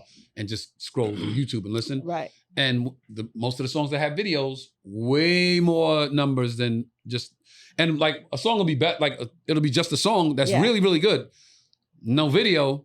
Look at the song that's not as good with a video. Mm-hmm. 1 million Yeah. views as opposed to like 30,000 because there's no. And no remember, video we had attached. budgets back then. Hype Williams, Right, and right, Little yeah, Mix, yeah. like $1 $1 million million budget budgets. video. Now everybody's Remember shooting in their backyard just to keep the visuals out and whatever. the I remember case they did is. they did the premiere of Been Around the World with Puff and Mace, and it was Mhm. like it was one of those like drops at Yeah, 8:00. yeah. Everybody be in front of your TV. Yeah, And hypnotized. Yeah, It was yeah. like, Oh, it was hypnotized. It was That's what it was. hypnotized. Yeah, It was yeah. like a 1.3 When they turned around, saw the car. million dollars. Damn. Yeah. They was driving backwards. It's like that's when Mhm. video but see the thing is they had shows that promoted the videos. You had the 106 in Park. You had, a Video Soul. You had Absolutely. Rap City. You had all of these shows that showed You had videos. BET Yeah. Uncut. BT Absolutely, Cut, absolutely. Tip drill. You know what I mean? I ain't got no panties on. So did okay, yeah. They don't show.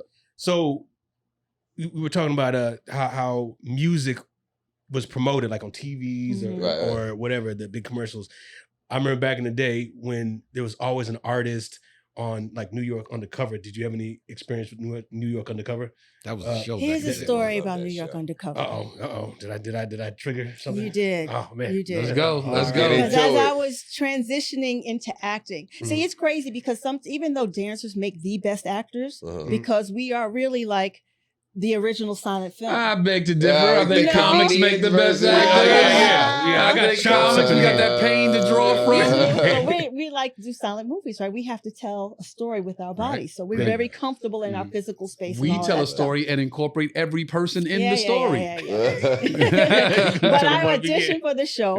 Right. And I got casted to be Malik Yova's wife on the show. Got the contract. And they gave it to Wow. Michael Michelle, the the light-skinned curly hair girl. I don't even know. She was a brown skinned girl. Oh. But the day before that we were supposed to go in for our first table read, they called that night and gave it to somebody else. So I never watched an episode of the show. They went another They direction. went another You- direction at the last moment. I was She had to get paid though, Oh wait, right? was that a Nabuche? no, it wasn't No, Nabuche. Nabuche. It was- Because she played his girlfriend like later on. Yeah, this one was Malik his Yova's wife? This Malik was, Let me Yova's see. wife. Let me see. In the very first Ooh, yeah, I know season. you're talking about this. And I never watched this. I Oh never no, it was the watched girl with the episode. short hair played his Yeah. his child's mother. Mhm. Yes. Yeah, I yeah, forgot yeah. who she was. Yeah, no, she had the short hair, Yeah. brown skin. Yeah, I know you're talking about. But it was shows like that and movies like that, Mm. Above the Rim. Like the soundtracks were popping Right. back in the golden era of hip hop, yeah. right? And so everything, you had credits, you could read the thank you liners, the Mhm. art on the actual album covers or the CD covers, which was a big We thing. got you. It was just, they used it as another marketing tool. And Mm. thank God for Rap City because we got to go behind the scenes of like on these sets. We got to go in the studio while, DJ Premier was doing this soundtrack. We did the cross pollination when Allen Iverson wanted to be a rapper, and 40 Shaq wanted to be bars. a rapper and come with Twism and all of this other Yeah. stuff. Yeah. Or when the rappers started doing the commercials, like we were there and on the forefront. And that was just a great way of seeing all of that stuff just kind of like come up and music was just being. And that's when the NBA players all wanted a studio in their house and then they wanted to become rappers. Wasting all that money. Yeah. It's true. But we were there, Chris Webber, like all of them. Yep. It's Yep. crazy, all of them. I still want to do that. I still subscribe to that notion of the fire show with the fire soundtrack to go with it, or the For fire movie. sure. Like I literally, when I'm Yeah, writing do that to this no more. day, me and my writing partners, we putting stuff together. And I'm like, yo, no, it'd be crazy if we had a crazy soundtrack to go with this. I still think that's Because a foolproof way to like really capitalize on many levels of a project. The first soundtrack sure. I remember, like vividly, was New Jack City. Yeah, I'm about that to say was that. the first like soundtrack to where it was like I don't know if it that was the first whole one. I know album. Boomerang was a Boomerang. great. And I'm in that Boomerang. movie too, New Jack City. I'm in the dance scene, the club scene. I was an extra, a bunch of dancers. What? Yeah. You'll see me walk across the camera going, yeah. I'm looking. I'm I'm like, at house party too, dancing. Like Whoa. all the stuff. We were Yeah. in everything. You just Of course, you're supposed to be. You were House Yeah. Party 2, you said? house Or- party House party too. too. Oh, okay. I was, Yeah, you I was should've a House been, Party like- also. I'm like, really? House party too. What the hell was I about to say? The soundtrack. Yeah. Yeah, I still wanted. I got a script down that I'm like circulating, and the character is a music So dope. producer, and it's like, yo, we come with a fire soundtrack, bro. Yeah, soundtrack. And I'm already like, listen, we get unknown, like not unknown, but like we get like artists that ain't signed, Yeah, and this will be their springboard. because You a know what lot I'm of saying? times that's what the soundtracks did. They would put, Right, right. Put in an known artist or on. like artists who were developing. Party and or Bullshit they was were on trying Who's to the get Man. them. Yeah, and they were like, "Yo, we got to get these new artists on these soundtrack. Right, Put somebody big on it. Like I know because they got a movie attached to them now. Right. But that's So- how some of these artists became actors too. It's like, well, let's take their audience, put him in the movie, give him Yeah. a couple of lines, Mm-hmm. and then we can attach them and the soundtrack as well. What? That's Yeah. what that's what they're doing now with social media comics. Like he Mhm. got 2 million views, he's on TV. Right. Yeah. Can't read a line, can't deliver a joke, Don't but he got matter. 2 million views. Hilarious. He bringing those 2 million people to to TBS. So Yeah, let's yeah. do it. That's the same thing with TikTok dancers, right?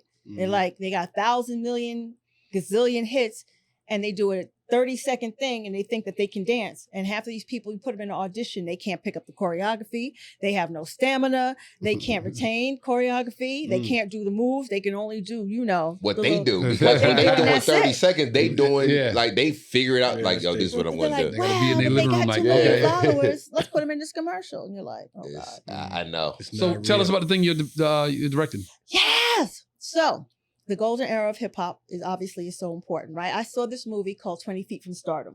Okay. If anyone's ever seen it, it's a documentary about the background singers, Darlene Love, the ones who sang for like Mick Jagger and Sting and the Police and all that other stuff. And Darlene Love got inducted into the Hall of Fame a couple of years ago. Mhm. But Wait, watch it. is Darlene up? Isn't she the one that played the wife in Lethal Weapon? Well, No. isn't that she was a background singer? The one that played Background singer. Danny Glover's wife. She was a She background singer. She was. Yeah. Yes. Okay. Yes. Yeah. Yes. Yes. Oh, wow. And so me watching that movie was like, oh snap, that's us. That's me. We are 5 feet from the front of the stage behind the artist. Mhm. So it kind of prompted me to be like, I have to tell this story, right? About us dancers and a whole golden era that we had locked down because we're part of a major movement of music videos and all that before the video vixens came in. Mhm. Right. There was us. And so then I also realized, well, I can't talk to Heavy D. I can't talk to Michael. I can't talk to Whitney. I can't talk to John Singleton. I can't talk to Andre Harrell. Like the list goes on about all of our stories and stuff getting lost and people not cementing us in hip hop. And that was another thing is that when we have like the hip hop museum that's coming up and hip hop 50, Mhm. the only time they recognize dance is when they talk about the Rocksteady crew. I'm like, Mhm. excuse me. Yeah. There's Mhm. tons of us who really created some of the most monumental videos in history from Remember the Time or this, that, and the Missy stuff. Why don't people know our names and why are we not in the Smithsonian or this, that, and the other? So really it's me telling the stories of the BBD girls, the Fly Girls, myself, Josie, the ones that people knew by name and kind of the movement and how we're also part of the reason why these artists are even known. Sure, not to take anything away from them singing and rapping and being great as they are, but a lot of people wouldn't even pay attention to them if it wasn't for us Right. and our fashion sense and our style and all of that other stuff. So that's what I'm working on. I started doing some interviews before the pandemic. Still waiting to like now I'm in pitch mode of trying to like proof of concept, whatever. And it's interesting the conversations that I'm having. It's kind of twofold where it's like, well, we need a bigger name attached. And I got Bobby interviews, I got Teddy Riley interviews, but they want like a Chris Rock presents, a Will Smith presents. And so I have to have somebody bigger than Don't me. ever say those two names in the same sentence. Don't ever say it. Brain fart. So sorry. Oh, so sorry. No, I'll never live that down. Damn. I'm so Just said, sorry. just let it live. Damn. So sorry. They want a bigger I ain't no killer, but don't push me. Revenge is like the sweetest joy next to getting pussy. Oh, Jesus. I just lost all my points in the book. Nah. Continue. Continue. But you want a name to Yeah, present? they want Okay. a bigger name. How about And Tony Rock presents? that too. That might Let's work. talk about it. Let's talk about it. it. And then I'm also finding, well, that's great. You want to tell a story about them, but you're the story. So now I have to kind of sit with that about what that looks like for me to tell my journey and all these people that have worked in all these genres and all these things, because I guess I've never reflected on my career like that. And then you realize, like I said, with social media, I've done a lot of stuff. Right. But when you're in it, in these trenches, you're so busy looking for the next job that you don't really get to enjoy the moment of working on stuff, because you're really just trying to eat and keep it moving. Yeah. You know? And so that's where I'm at. That's everybody in this game, unless you're an like we said earlier, A-list actor. Right, But you know, right. people are, I did an interview with Washington Post. What's your big break? What was your biggest break? I said, your whole career is a succession of big breaks. When I first passed at the comic strip and they said you were paid regular and I could get $5 for a set, that was a big ass break. And then when it was like, okay, you in every comedy club in New York City, that's a big break. I'm not anywhere near where I want to be, but that's a big ass break. So your whole career is, oh shit, oh shit, oh shit. Yeah. Wait a minute. So we so busy with those moments that we forget to look back like, oh wow, look how far, Look how you know, far you come. that's everybody. Yeah. So That's why you gotta be appreciative of the journey. Did you have any gaps where you had to do something else or anything like that? No, Were you always able to get to the next gig? Oh no, there's a time where the phone stops ringing for sure. And what were you doing? But I've always kept clients. Again, my background is in sports medicine, personal training, physical therapy. So I teach class. I've always had some clients and stuff like that. So I do personal one-on-ones. I used to run some boot camps and stuff. I'm a child of the YMCA, so I will always either give back or I used to run the fitness department at the Hollywood YMCA. Nobody knew that, but I was there in charge of all the classes and stuff. And I did that for years, you know, but I wasn't on tour, so I could still be home, do that during the day and still maneuver. But there's no ego involved. And that's why a lot of people who sit there talking about, oh, I can't pay my rent or whatever case is, you got to do whatever it takes to keep the lights on. And thank God I'm able to work in so many different fields, or at least have something to fall back on, that I can still keep it moving. Well, it sounds like that's part of your trade. I'm a big believer to have some kind of trade, especially if you're gonna move out here and that's you're only one track mind. I'm gonna only do this. That's fine.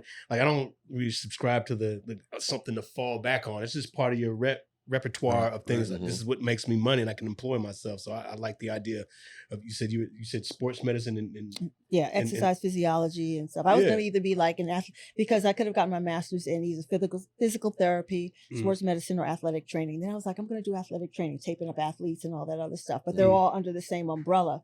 And so my bachelor's is in exercise physiology. And then with one more year, I could have had my master's. And so my mother's still like, you going back to school? just in case. But you know, parents just don't get it. She's still scratching her head like, me kicking over stuff in the house and doing cartwheels. How did we end up here at the garden? Like, how did this, what? You know, they keep they your don't room get the it. same. Just in case, you know, you always have a place to stay.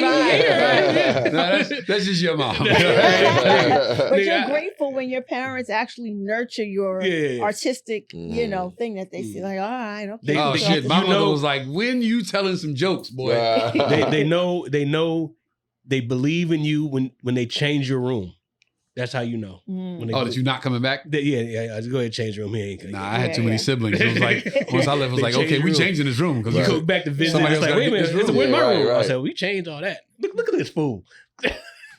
Brian, we came in all intern, late.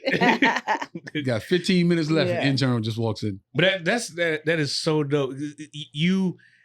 I really appreciate these type of guests because it gives us one to be different. And we get the stories from back in the day. We get a touch of the legendary work that you have done. Because I consider you an icon. I was like, Big Lez. I was like, oh, fact. It's so crazy because until social media came, those words didn't even exist in my brain, right? Until you see it on your comments or something like that. And then you have to take a minute and just be like, oh, you are the shit. Maybe I've done some stuff, right? And now it's about preserving your legacy without arrogance, but like, no, damn it, I did some really hot stuff. And so now I need to be in the museum with these other people. You know, I need for dance to have its place. And so that's the fight. I'm fighting. I just did something for the Grammy Museum. I did something a couple of months ago, a hip hop block party where I got to curate an evening of like 5 or 6 different dance styles. And then they just brought me back because they had a Rap City Interactive. But Tigger was the only one in there. And I'm like, excuse me, where's the rest of us? And why Yeah. is he the only one? Mhm. So they brought me in to like be the face and the voice of their interactive thing. But I also got to like add some stuff to the script that gave all of the other hosts some love. And I was just like, you guys are erasing our history if you don't mention our names. Yeah, you know? gotta bark. If you don't bark, they ain't. I'm telling you, they're not going to do it sometimes. So Yeah. you gotta let people know who you are and what and everything you've done that they don't know. So you said the project you're working on could get a little bit more traction if it was Someone So Presents. Yes. Are there any other dancers that are working with you to try to get this done? There is, but this is what happens. Like I went Because to it seems like a J-Lo would be like, this seems like a layup for her. Yeah, it does. And we've tried to reach out to her people, but she almost seems to have put dance behind her Oh, okay. and moving forward, unless she's working on her own project of telling that story, or she did it with this whole, that new thing she had on Amazon Prime, but she's not really trying to live in that moment, Okay. I think, of Fly Girl and stuff anymore. So anytime those calls come through, it's just kind of like, next, she's too busy. That's like a layup. But I do want to, I finally met Debbie Allen for the first time, like Really? last year. Yes, for the That's first my girl. time. That's my girl I literally forever. and weeping was like, you have no idea. And That's she my was girl so forever. gracious. You know how they say don't meet your heroes sometimes because they'll disappoint you, Yeah. which has happened to me with another female. No, that's happened to me several times. And you're just like, damn. But she was so gracious. And so she's somebody I feel like I'm building up a relationship with that I could possibly get her, attached or co-sign or to How kind about of like move a in Rosie that direction. Perez? Rosie's working on something, I think. Rosie going to the fight. Yeah.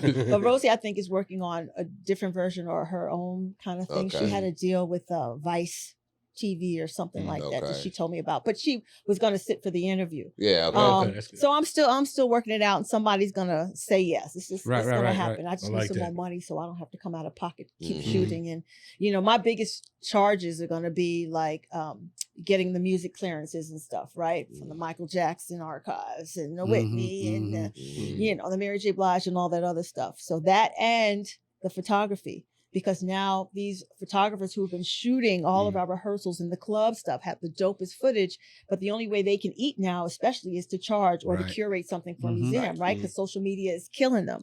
But they have all of the original, when we didn't have any hair there, before we had weaves, like all of that stuff. And those are the pictures and stuff we need. Play from Kid and Play had done a documentary called And I Dance, where he found all of us dancers, guys and girls from the 90s. Oh, wow. And it was interesting, and I love Play all day. He really revived a lot of careers in doing that, but he wasn't able to elevate it to the next level of getting it somewhere. And Where's it at? Where can we see it? I think he might be able to see it on YouTube. Okay. But some of the dancers that he interviewed were like, well, I hope his is not going to be like, yours is not going to be like his. And I'm like, you ungrateful bitch. You have, nobody even knows your name. What are you talking about? You should be glad that somebody even wants to trying to put it interview out there. or that we're trying to put dance on the forefront. Like, how dare you, trying to get interviews with people. They suddenly go MIA, like having to track them down. I was at a screening for the Little Richard documentary at the Grammy Museum. Lisa Cortez directed it.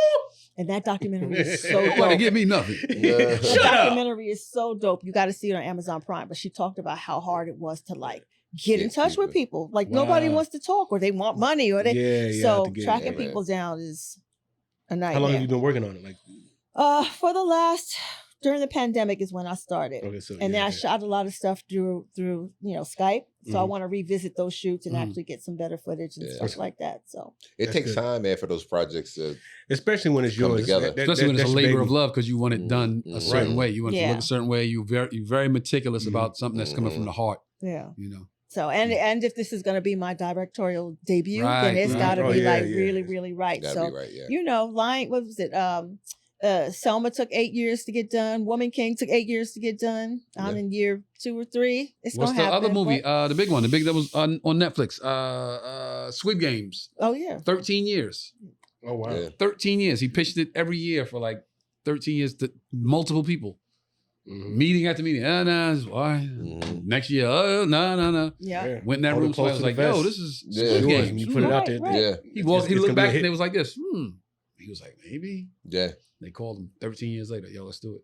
It's the nature of the 13 years. beast. Think of how many people told Beyonce no. Who told Pink no? Who told, Miley Cyrus? Like, you know what I'm saying? And now they're sick. Nigga, Jay-Z couldn't get a deal. Jay-Z, I'm about to say Jay. Yeah. Jay-Z could not get a deal. That's just crazy to even think. Like, every label was like, nah.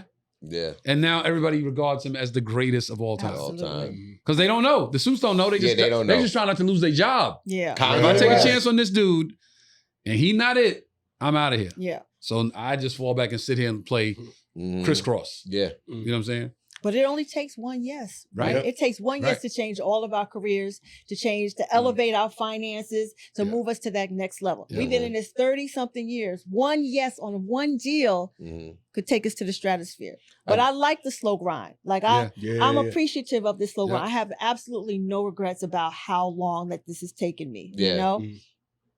Now we're around about the same age, because I feel like when I was younger, I saw like one of my peers, how did they get to be on TV? You know, I kind of feel like that. So as far as health, wellness, like what do you do to take care of yourself?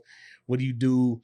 What do you do to take care of yourself so you're aging gracefully? That's probably what I'm really trying to say. I'm 25 forever. So 25. there's that. I just, I'm somebody who likes to work out. I'm a restless soul. I still ice skate. If you look at my Instagram, you're doing all kind of shit. Yeah, I ice skate, I roller skate, I jump out of planes. Traveling. I do trapeze. Oh, you skydive? I jumped out of plane. Skydive. Yeah, I did. Yep. You see Phoenix. Redman? Redman got his license to really? skydive. So really? He is wilding out, jumping out 1,000 really? by himself. I want to get that. You got to do 3 tandem before you can do a 4th. More than 3. You got to definitely do more than 3 tandem. No, when I went, maybe it's 4. You got to do 4 tandem before you could go by yourself.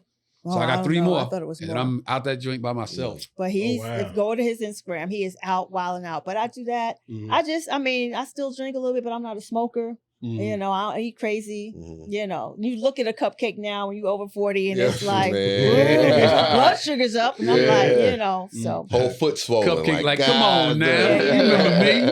Because that's real. Yeah, I'm interested in what people do to keep themselves up. I'm in the gym all the time because I love working out. I do a lot of kickboxing. I used to be addicted to Taebo, so I was in class and stuff all the time. Billy Blanks. Michael Blanks. I lived right up the block from Billy Blanks. It was like a cult. I was in there like 6 o'clock, 4 days a week, like getting it, Yeah. But that's that thing. I'm an Energizer Bunny.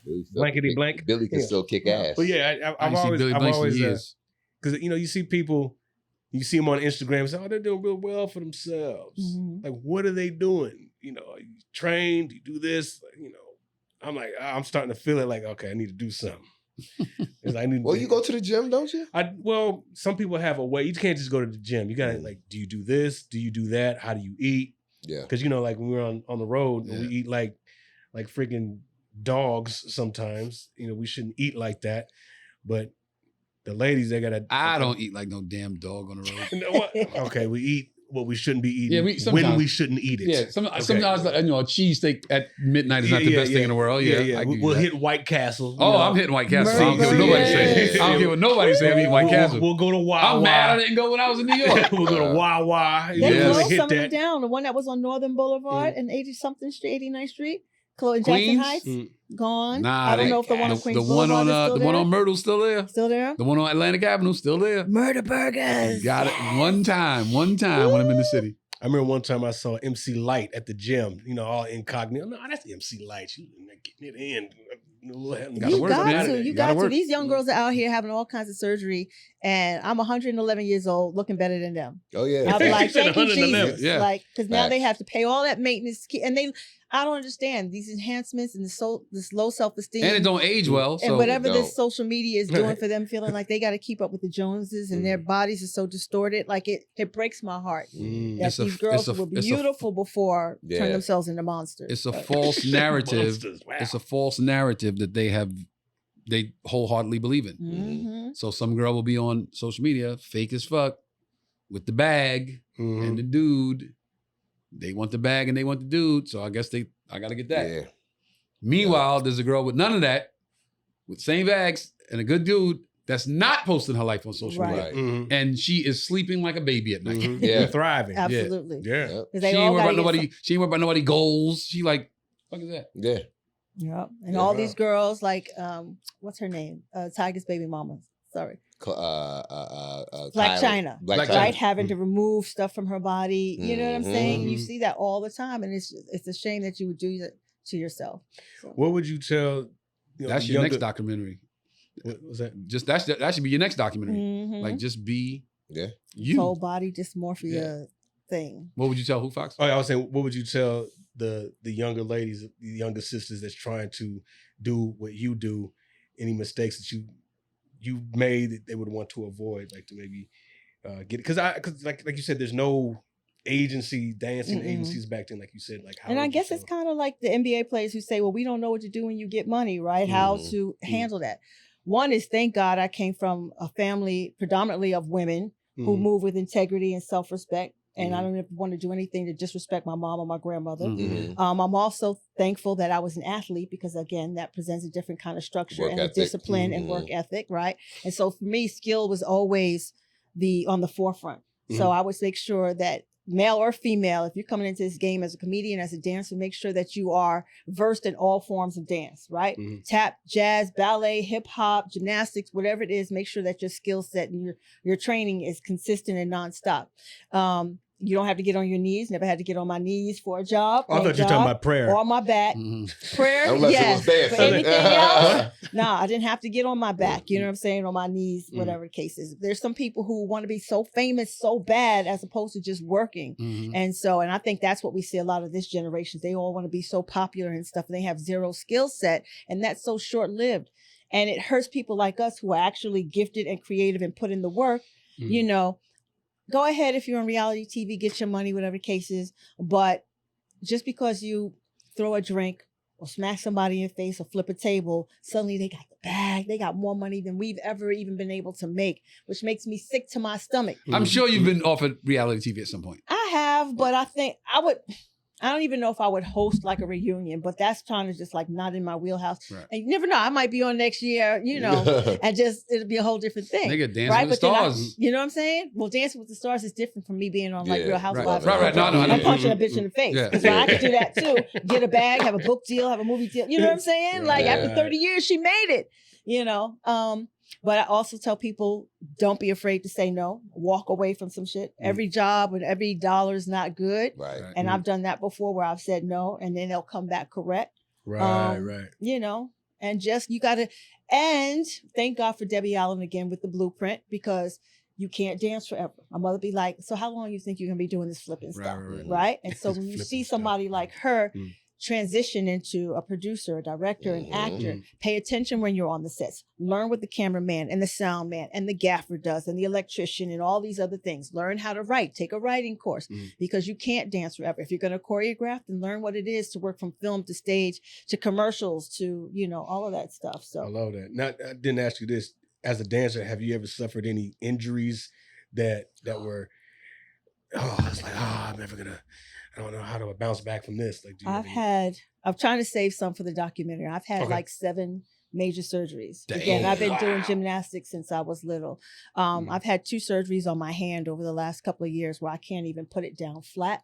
So anytime you see me tumbling now, you see me doing things without hands. So I'm doing more headstands and not handstands. I'm doing back tucks, twisting, trapeze, because the surgery messed up my hands. I've had like 7 surgeries. So you have to take care of your body.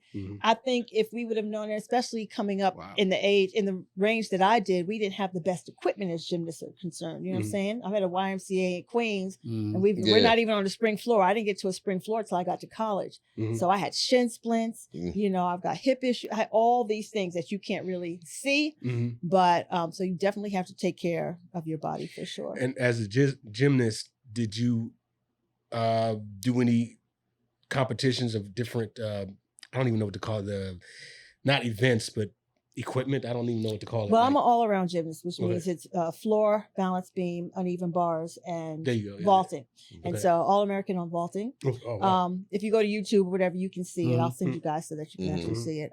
So yeah, I did all events, which is everything. What's one of your favorite? Vaulting and floor. Okay. I was considered a power tumbler, right? Especially being the thicker girl, but I had a lot of height and stuff. So double backs, double fulls. That's kind of like what I left college doing. So. Okay. But I always want to say, especially for the males too, but for the female dancers, because your body is your instrument and this is how you get paid, one thing I didn't think about was stopping to have a family. Right? Mm. I was working non-stop for 15 years, touring. And next thing you know, I look up and I'm like 38, 39, didn't freeze my eggs, the whole thing. And when I was with my guy, we were together 17 years. And it was at that time that we were like, okay, let's really start to think about having a family, right? The guy's like, no, I got other plans for you. But that's something you have to think about as a female or even a male dancer, right? Who's going to stay home and take care of this child? You know, what it does to your body as a woman. Like you're going to take a year or 2 years off. One, you might miss that wave of opportunity. Two, your body may not be able to do what it can do like it did before. You know what I'm saying? Yeah. So, I mean, we've seen, Serena Williams playing tennis or, ice skater come back after, but it doesn't always work out that way. And that's a hard decision that you have to kind of, I thought I would have 3 kids by now. Wow. And but I was working so much and riding this wave that was career.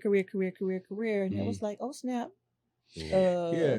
I actually did a little research on that because I don't have children either, but I discovered that you have a certain window to get your eggs or even just to donate your eggs. So, and actually you can get women, you can get money. You can donate your eggs as well. Maybe that's how you can freeze your eggs later, like donate now and get that money and then freeze them. But, well, she's saying she passed that. Well, I know she is now, but like as far as telling the young ladies now, okay. Like if you're 18, you're trying to get in this, and you want to think about a family, you might want to do that because that's money. That's a conversation they don't really have in the Black community. Even though my mom's a nurse, that wasn't a conversation they talked about fertilization, right? You see it in Latina families where they're like, okay, we're getting married out of high school. They all got married and had kids and family right away. And usually your parents in Black communities are like, wait. They be at the graduation with the baby. Yeah, really, right? Because they're in high school in the hallway pregnant half the time.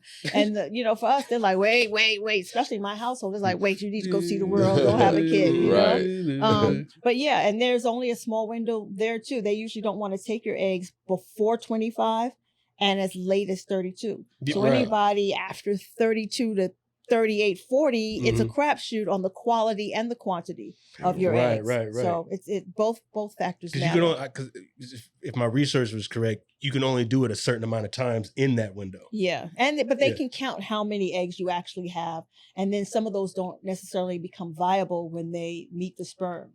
You know what I mean? That they can actually become embryos. So the older you get, the women's reserve goes down. Like women are already born with the amount of eggs they're ever going to have. It's like 2 million. Right. Yeah, and men already regenerate sperm every day.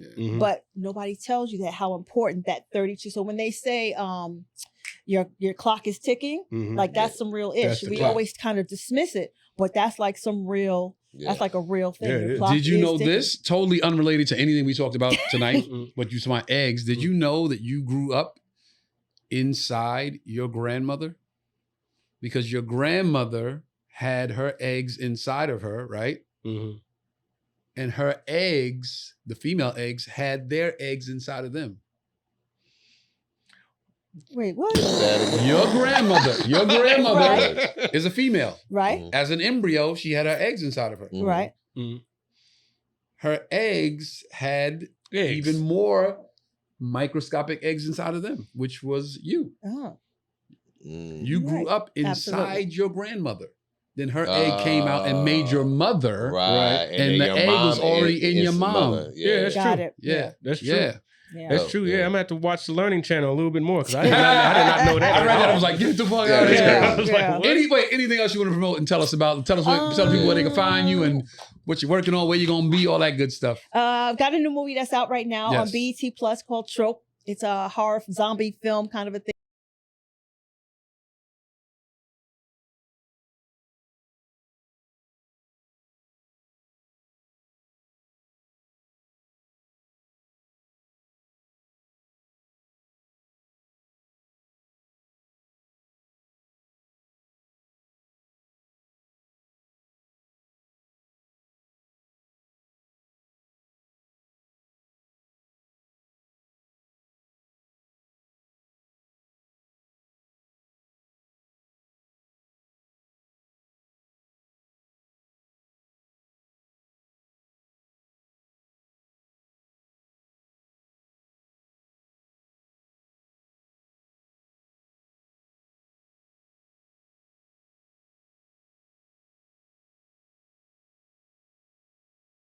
like 15 people, but that's because there's so many shows going on at night, concerts, DJs, whatever. And I mean, heavy hitters, Rick Ross, Outkast, like big names. November it's what? really dope. November 13th. 13th through the 17th. Might have to be on that boat. So I got the script during that time and I was like, oh my God. And it kept changing while I'm on the boat, but I had to relearn lines. Like I was focused. So when I showed up to set, I was like, y'all don't understand. I got that switch. Like it's game time. And so while other actors were flubbing or whatever the case is, I became like one take Charlie. So James had sent me a text with some of the conversation from the production meeting. Oh, no. And he was like, we're glad that you fought for her, blah, blah, blah, blah. I'm like, what we doing next, James? What we doing next? Shout out James Bose, man. We're straight to offer. I like that. Definitely, I like it. Tell him the name of the movie again. Trope, TROPE on BET Plus. When can we see it? Now you can see it now. now. Okay. Yeah, go to BET Check Plus. that out. Go Check to out the Amazon movie. Prime, get the free trial. If you don't want to pay for it, watch the movie, then cancel your trial. Do what you got. Good shit. Take a Congress to cancel that, man. Good shit. The Rhapsody Interactive will debut during Grammy week at the Grammy Museum. So you guys can go and check me on that. I'm trying to think what else. I'm working on doing some other stuff for other cruises outside of this on like a fitness and TED Talk kind of a thing too. I'm working on a TED Talk. So I can do that. But pray for me with this documentary, y'all. Yes. Prayers up. Thank you so much for your time. Man, I've known you since 1990. Good to see you. You're still doing it. Still getting it. Yo, shout out to our sponsor, Captain Kirk's Jamaican Rum Punch. Kirk, I ran about the house and forgot the rum punch. I was so excited to get here to talk to Les this evening. I forgot about the rum punch, but we'll have it on Captain deck Kirk. next week. Kirk, you know what it is. Charleston, Dad, I love you so much. Hey, yo, thank you for the fans, the subscribership last week. Thank you guys for tuning in. Even though we had technical difficulties, we had a dope episode last week. We are at 2,223 subscribers. Please smash that like button. Make sure you share this and follow this. Thank you so much. I got to give a happy heavenly birthday, October 4th, to my sister. Happy birthday, Kim, October 4th. You know what I mean? So this is going to air, Thursday? So technically tomorrow, we got to see it will be her birthday. So, Wow, that's my brother Shabazz is October 5th. Man. Shabazz, you know what it is. Peace. That's what he's always saying. Follow me at I am Leslie Seagar. Please follow her on all platforms and all of that good stuff. And pray, because the one thing I haven't done yet is an action film. You know, I love Pam Grier and all things Pam Grier. And while I can still flip and get it in, I pray for your girl. That's what I'm trying to do. Let's go. Prayers up. Prayers up for Les, yo. Thank you so much. Thank you. Appreciate you. Yo, we out. Live in the green room. We out. Peace.